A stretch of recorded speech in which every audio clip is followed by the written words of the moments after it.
네, 국내 게임주들의 실적 발표가 본격 시작됐습니다. 게임주 전반이 실적 발표를 전후해 주가 부진을 다소 벗어내는 분위기지만 이른바 게임주 빅4 내에서의 실적 지각 변동은 확연해지고 있습니다.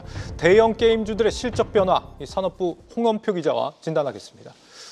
홍 기자, 일단 이 크래프톤과 NC소프트 명암이 좀 엇갈리는 상황이다라는 거죠? 그렇습니다. 일단 국내 게임 업계에는 매출이 1조 원이 넘는 회사가 4개가 있는데요. 네. 넥슨과 넷마블, 또 NC소프트와 크래프톤입니다.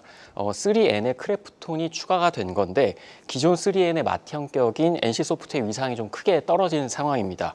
오늘은 이 잠시 후 실적 발표 예정인 크래프톤과 NC소프트를 집중적으로 비교를 해보겠습니다. 두 회사는 대표 게임으로 비교할 수 있는데요. 크래프톤은 배틀그라운드, 또 NC소프트는 리니지로 볼 수 있는데 크래프톤은 이 배틀그라운드의 인기가 이어지면서 지난해 매출과 영업이익이 사상 최대를 기록할 것으로 보입니다. 지난해 연간으로 매출이 무려 이제 2조 7천억 원, 또 영업이익은 1조 2천억 원을 올린 것으로 추정이 됩니다. 네. 영업이익률만 무려 45%에 달하는데 이 매출 2조 7천억 원은 게임 업계에서는 좀 의미가 있는 수치입니다. 통상 게임 업계 빅4가 매출 순위로 이 넥슨과 넷마블, NC소프트, 크래프톤 순이었는데 크래프톤이 넷마블까지 제치고 2위를 차지할 것으로 보입니다. 반면 경쟁사인 NC소프트는 12년 만에 연간 적자를 기록할 것으로 전망이 됩니다. 지난해 3분기에는 분기 기준 140억 원 적자로 전환을 했는데 4분기에는 구조조정까지 실시를 하면서 일회성 비용이 좀 커져서 적자폭이 더 늘어날 것으로 보입니다.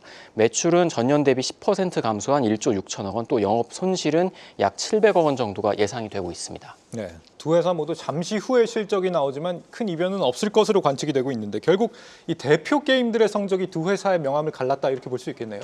그렇습니다. 두 회사 실적 격차는 이 대표 게임들에서 확연히 좀 차이가 나는데요. 네. 크래프톤은 배틀그라운드가 출시한 지 8년이 넘었는데도 여전히 인기가 이제 여전합니다. 네. 2023년 12월에 출시한 신규 맵인 론도가 있는데 이게 PC 게임 이용자들한테 굉장히 반응이 좋습니다. 또 중국에서 반응이 엄청났는데 중국의 텐센트와 합작해서 만든 배틀그라운드의 중국 버전이 이제 화평정영이라고 부릅니다. 이게 지난해 중국 앱스토어 매출 1위를 차지했습니다. 특히 이 신규 맵인 론도의 모바일 버전이 중국에는 지난달에 적용이 됐고 글로벌 버전은 다음 달에 업데이트가 될 예정이어서 더 기대감을 모으고 있습니다.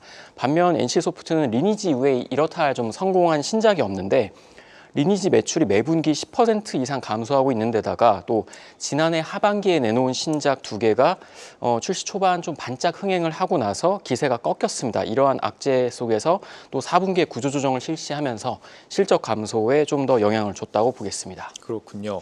이런 온도차 때문인지 최근 이 두 회사 대표들의 이 행보도 좀 엇갈리는 것 같아요. 그렇습니다. 크래프톤은 일단 오픈 AI를 만나는 것처럼 굉장히 좀 공격적인 행보를 보이고 있는데요. 네. 크래프톤은 이 오픈 AI의 최신 언어 모델인 GPT-4.5를 적용한 게임을 출시한 바 있습니다. 지난주에 이 김창한 크래프톤 대표가 샘 올트먼을 만나서 게임에 좀 특화된 AI 모델을 적용한 이런 게임을 함께 연구하자 이런 방안을 논의한 것으로 알려졌는데 사실 뭐 샘 올트먼이 삼성전자의 이재용 회장이나 뭐 최태원 SK 회장을 만나는 건 어느 정도 예상이 됐습니다. 하지만 게임사에서는 유일하게 김창한 대표를 만나면서 굉장히 좀 관심이 쏠렸습니다. 크래프톤은 지난해 오픈 AI와 좀 협력을 하고 있는데 AI 기술을 좀 실질적으로 게임에 접목을 하고 있는 상황입니다. 그래서 게임 업계에서는 이 크래프톤이 AI를 좀 접목한 게임 개발에 좀 선도적인 역할을 하고 있다 이렇게 좀 평가를 하고 있습니다. 한편 김택진 NC소프트 대표는 굉장히 보수적인 행보를 보이고 있는데 김 대표는 이 NC가 마주하고 있는 현실이 굉장히 어렵다면서 오래 반등하지 못한다면 NC가 앞으로 더 어려울 것이다 이렇게 좀 강조하고 있습니다. 또 지난해 700여 명을 좀 구조조정을 했는데요. 당분간은 회사 내부의 체질 개선을 나서고 하반기에 신작을 활용을 해서 좀 반등에 나선다는 목표입니다. 한편 NC는 직접 개발한 AI 언어 모델인 바르코라고 있는데 이것을 활용해서 좀 게임이나 혹은 뭐 다른 콘텐츠에 좀 더 추가를 해서 수익성을 높이겠다 이런 목표도 갖고 있습니다. 네, 크래프톤과 NC소프트의 엇갈린 분위기 산업부 홍엄표 기자와 짚어봤습니다.